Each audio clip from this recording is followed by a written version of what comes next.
ከመጥፋት ሁላችንንም ታድጎ በጋራ ተጠቃሚነታችንን ሊያረጋግጥ የሚችል አዲስ የፖለቲካ ባህልና መስመር አዲስ የትብብር ማዕቀፍ ካላመጣን በቀር ኦህዴድ ሊያጠፋን ነው የሚል ስጋት ውስጥ ገብተው መምከር ጀምረዋል ይባላል።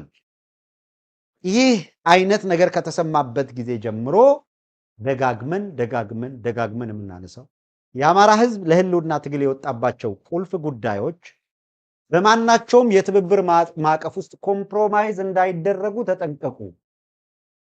ባለፈው ጊዜ ጀስቲስ ፍትህ ለመጠየቅ አሁን በየቀኑ ከሚፈጅህ አካል መጠበቅህ ላይ እርግጠኛ ሁን። በ27 ዓመት ጊዜ ውስጥ የአማራ ህዝብ የተፈጸመበትን ግፍ እንዲሁ ረስተኸው ልትሄድ አትችልም። ነገር ግን ከ27 ዓመት በፊት የነበረውን ለመጠየቅ ዛሬ በየቀኑ ቤኒሻንጉል ላይ፣ በየቀኑ ሐረር ላይ፣ በየቀኑ ወለጋ ላይ፣ በየቀኑ ምናምን ላይ እያለቀ ያለን ህዝብ ለመታደግ የሚያስችልህ አይደለም። ስለዚህም ነገር ይሄ በየቀኑ አገሪቷን ለእልቂት እየዳረገ ያለን ስርዓት በማስቆም በኩል ከተባበርክና መጻኢው የአገርህ ዕጣ ፈንታ ላይ መግባባት ከቻልክ መጻኢው ዕጣ ፈንታ በእርቅና በሪኮንሳይሌሽን ክፍል ውስጥ በየዘመኑ ለተፈጸመ በህዝብ ላይ ለተፈጸመ ጥቃትና በደል ተገቢውን ፍትህ የምታገኝበት ስርዓት እንዲዘረጋ ትጠይቃለህ። ግልጽ ነው። የህልውና የማንነት ጥያቄዎቹን ኮምፕሮማይዝ እንዳታደርግ ነው። በምንም መልኩ የአማራ ህዝብ የህልውና ትግል ለትግል የወጣባቸውን ዓላማዎች ኮምፕሮማይዝ አይደረጉም። የትብብር ማዕቀብ ከማንም ጋር ሊኖር አይገባም። ተቸክል እዚህ ጋር ቁም ምናምን አይደለም። ያረዳድ ችግር ከሆነ ያረዳድ። ከማን ጋር በምን ጉዳይ ነው መተባበረው? ሁለተኛ ከሌላው ጋር ለመተባበር ቁርጠኝነት ያሳያል። ቆይ ከትግራይ ኃይሎች ጋር፣ ቆይ ከኤርትራ ኃይሎች ጋር ማለት የጀመረ ሰው አጠገቡ ያሉትን የፋኖ አደረጃጀቶች በማውገዝ የሚጀምር ከሆነ እንዲህ ያለውን ከንቱ ሐሳብ የሚያራምድ ሰው ምን አድርገህ ትሰማዋለህ? በዙሪያ ያለው አንተ ጋር ያለው ኃይል መደማመጥ ሳትችል ከሌላው ጋር የተለየ ኢንተረስት ካለው ጋር ገና የፍትህ ጥያቄም ጭምር በትሩዝ ኤንድ ሪኮንሳይሌሽን ኮሚሽን በኩል ተጠያቂነትም እንዲመጣ መስማማት አለብን ከምትለው አካል ጋር ተግባብቼ በጋራ ለማሰር አለው የሚል አቋም ላይ ከደረስክ በማናቸውም ምክንያት ያሰላለፍ ልዩነት ካለ የራስህ ወንድም ጋር ልዩነትህን አጉነህ ሰማይ የምታደርስበት ኖ ሪዝን የፈከውን ሪዝን ብጠራ እምብዛም የሚያሳምን ይሆናል ብዬ አላስብም። በእኔ በኩል አሁንም በዕለቱ ልናነሳቸው ከሚገቡ መረጃዎች ጥቂቱን አንስተናል። የተወሰኑትን ግን ያላነሳናቸውን 1 2 3 ብለን እያነሳን በየደረጃው እንሂድበት። በነገራችን ላይ ቅድም እናነሳ የነበረው ከመተከል በጅምላ ለተጨፈጨፉ ንጹሃን የብሔራዊ የሐዘን ቀን እንዲታወጅ ጭምር የቀረበ ጥሪ አለ። የመንግስት ዋና ሚናው በመረሳቱና የሴራ ተባባሪ በመሆኑ እልቂቱን ቀላልና የተለመደ አድርጓል በሚል መሪ ቃል መግለጫ ያወጣው ትብብር ለኢትዮጵያ አንድነት ስራዎች ፓርቲ በመተከል በጅምላ ለተጨፈጨፉ ንጹሃን ብሔራዊ የሐዘን ቀን እንዲታወጅላቸው ጥሪ አቅርበዋል። የሚገርም ፕሮግረስ ነው። በነገራችን ላይ ይሄ ስብስብ ማለት መጣበታለው የአፋሕድም መግለጫ አውጥቷል በዚህ ረገድ። ነገር ግን እነዚህ ፓርቲዎች በሀገር ውስጥ ያሉ እንደ መያድ፣ ኢህአፓ፣ እናት ፓርቲ የመሳሰሉት ያሉበት የጋራና መያድን ጠቅሻለሁ። እነዚህ የተሰባሰቡበት የፓርቲዎች ጥምረት የሟቾችን ቁጥር ከ50 የሚያሻግር ነገር እንዳለ ጠቅሰው መንግስት የሚባለው ሚናውን በመርሳቱና የሴራው ተባባሪ በመሆኑ እልቂቶች ቀላልና የተለመዱ እንዲሆኑ ተደርገዋል፣ ብሔራዊ የሐዘን ቀን ሊታወጅላቸው ይገባል የሚል ድማንድ ጥያቄ አቅርበዋል። በነገራችን ላይ ታዬ ደንዳ ባለፈው ከቀረበበት 2 ክስ ነፃ ሆኖ በአልተፈቀደ መሳሪያ መያዝ ብቻ በሚል ተከሶ እሱንም በይግባኝ ጥፋተኛ ብለውት እሱንም በይግባኝ ውድቅ አደርጋለሁ ብሎ እየተከራከረ አብይ አህመድ ሌላ 3 ክስ ዛሬ ጨምሮለታል ለታዬ ደንዳ አዲስ 3 ክስ። ወደ ሁለተኛ ጊዜ በዋስትና ከወጣ በኋላ ወደ እስር ቤት ከመግባቱ በፊት በተናገረው ንግግር አብይ አህመድን አምርሮ የተቸበትን ትችት በተለያየ መልኩ ሌላ ቅብ ቀብተው 3 ክስ አድርገው ደግሞ አምጥተውበታል። የከሰሱትንና የሚፈርዱትን ያህል ዘመን የሚቆዩ ከሆነ ቢታሰር ይሻለዋል። ደጅ ሆኖስ ምን ያደርጋል? ግን ስርዓቱ ያን ያህል እንዳይቆይ ከማድረግ ውጪ ምርጫ እንደሌለ ተገንዝቦ ይመስለኛል በድፍረት የመጨረሻውን ቁርጥ ያለ ውሳኔ ወስኖ በዛ ደረጃ የታገለው። የሟቾች ቁጥር ከ50 የሚሻገር ሲሆን 10 የጭፍጨፋው ሰለባዎች ሴቶች መሆናቸው፣ በርካታ ጨቅላ ህፃናት እንደሚገኙበትም እነዚሁ የፓርቲዎቹ የጋራ ስብስብ ባወጣው መግለጫ ላይ ጠቅሰዋል። የአካባቢው ማህበረሰብ ራሱን ለመከላከል ያደረገው ጥረት ያለፈ ምንም አይነት የመንግስት የጸጥታ ኃይል ባለመድረሱ ገዳዮች የጅምላ ጥቃቱ እንዲፈጽሙ አስችሏቸዋል በሚል መግለጫቸው ላይ ጠቅሰዋል። ይበል የሚያሰኝ ነው። እንዲህ ደፈር ብለው ቢያንስ በመግለጫ እዛ ሆነው የሚሟገቱ አካላት አሉ። ለዚያ ነው በነገራችን ላይ እናት ፓርቲን ከነመሰረቱ አጠፋዋለሁ ብሎ በምርጫ ቦርድ በኩል እየሄደ ያለው። ፓርቲዎች በዚህ ደረጃ ትንሽ ለቀቅ አድርገው ወጠር አድርገው መጥተዋል። እንዲህ ያደርጉ የተሻለ ነው የሚሆነው። የአንድ ቀን ሆይታ ብቻ ሆኖ እንዳያልፍ አገዛዙ ግልምጫ ሲያበዛ ደንግጦ ወደኋላ መመለስ እስካልኖረ ድረስ በጣም ጥሩ ነው።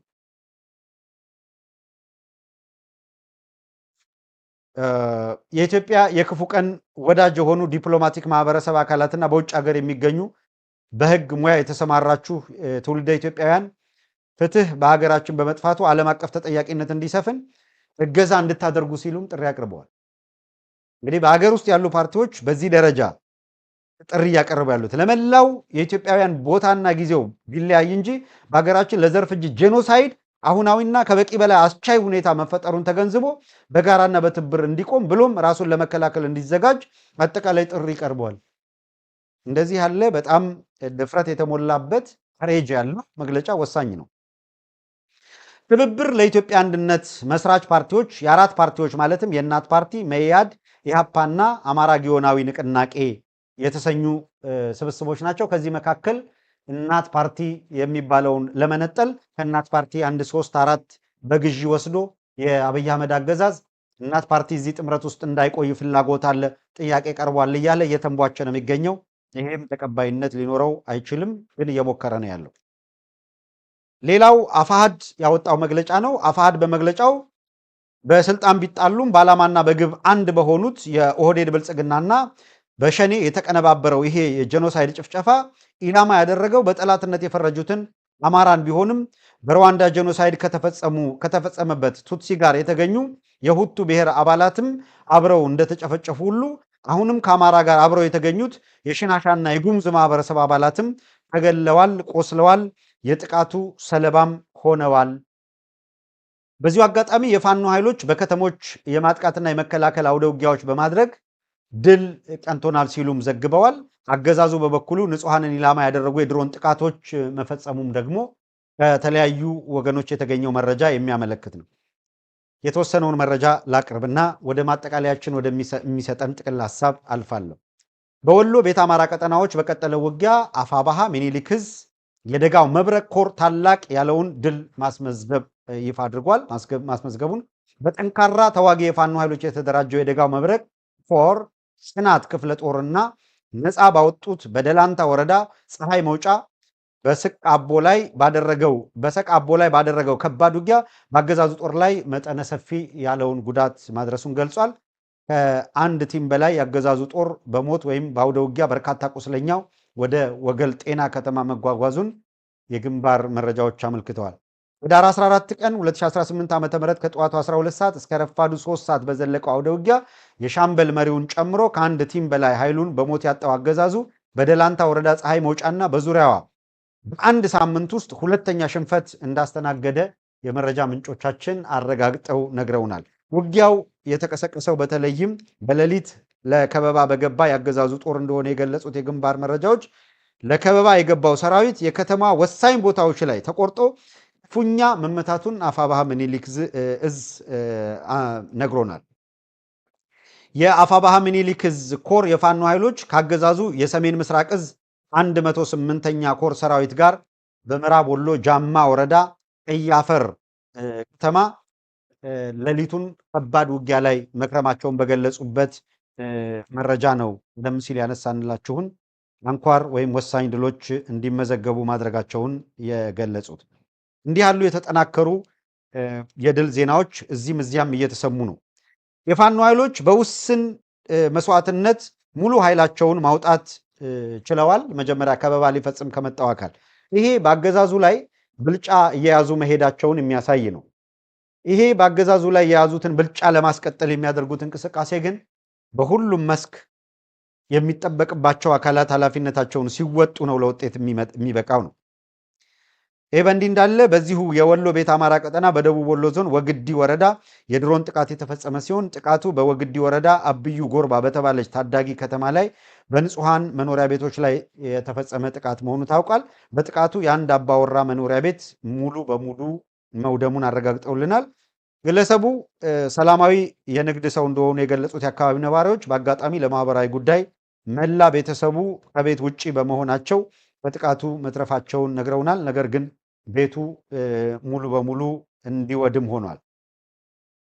ወደ ጎንደርና ጎጃም አካባቢ ስንሻገር በዚያ ቀጠናዎች በሁለቱም ቀጠና አውደ ውጊያዎች በከባድ መሳሪያ ታጅበው እንደቀጠሉ ሰምተናል። ጎንደር ቆላ ወገራ ላለፉት 4 ቀናት ቆሞ የነበረው የውጊያ እንቅስቃሴ ዛሬ ህዳር 15 ቀን 2018 ዓ.ም ዳግም ያገረሸ ሲሆን ውጊያው የተቀሰቀሰው ደግሞ የፋኖ ኃይሎች አጅሬ ከተማን ከበባ ውስጥ ማስገባታቸውን ተከትሎ ነው። ህዳር 6 ቀን እስከ ህዳር 10 በነበረው የዘመቻ ጌትነት ውጊያ 180 በላይ ያገዛዙ ጦር ሙትና ቁስለኛ መሆኑን መዘገባችንን እኛው መረጃውን አቅርበን ማብራሪያ መስጠታችን ይታወቃል። በዚህ ዘመቻ አጅሬ አካባቢ ከ65 በላይ ያገዛዙ ጦር በውጊያ ህይወቱ እንዳለፈም አረጋግጠናል። በተመሳሳይ የዛሬው ውጊያ በዚሁ ቀጠና ሲካሄድ የዋለ ሲሆን ከበባ ውስጥ የገባው የአገዛዙ ጦር በከባድ መሳሪያ የታገዘ መልሶ የማጥቃት ሙከራ ቢያደርግም ዛሬም በርከት ያለ ኃይሉ ሙትና ቁስለኛ ሆኖ ከመሄድ ግን የታደገው የለም። ህዳር 15 ቀን 2018 ከጠዋቱ 12 ሰዓት ጀምሮ ያገዛዙ ጦር ከደብረ ኤልያስ ጎጃም ላይ ደብረ ማርቆስና አማኑኤል ከተሞች በመነሳት ወደ ተርቸከል ሊባኖስ በ3 አቅጣጫ ለከበባ መግባቱን ተከትሎ የተቀሰቀሰው ውጊያ ሙሉ ቀን ውጊያ ሲደረግ መዋሉን እዙ ገልጾ በአገዛዙ በኩል 8 ዲሽቃ በያዘ ኃይል በመድፍ የታገዘ ጥቃት መሰንዘር ቢንቀሳቀስም በፋኖ ኃይሎች የደፈጣና መልሶ ማጥቃት በመደበኛ ውጊያ በርካታ የአገዛዙ ጦር ሙትና ቁስለኛ በማድረግ በርከት ያሉ ምርኮኞችንም ማግኘታቸው ተጠቅሷል። 602ኛ ኮር 32ኛ ክፍለ ጦርን በተወርዋሪነት አምጥቶ የተጠቀመው ያገዛዙ ጦር ተጨማሪ ድጋፍ ሰጪ ይዞ ቢንቀሳቀስም በሶስቱም አቅጣጫ በተከፈተበት መልሶ ማጥቃት የውጊያ ትስስሩ ተቋርጦ ከሰብአዊ እርዳታ ጋር ወደኋላ አፈግፍጓል ሲል የአፋባሃ ቴዎድሮስ ዕዝ ለዛሬ የገጠመውን ድል በተመለከተ በግንባር መረጃው ጠቅሷል። ስለዚህ በጎጃም በጎንደርም በወሎም በሸዋም አገዛዙ የገጠመው ሽንፈት ሁሉን ትቶ ወደኋላ ከማፈግፈግ ውጭ አማራጭ እንዳይኖረው ማድረግ መቻላቸውን የገለጸ ነው።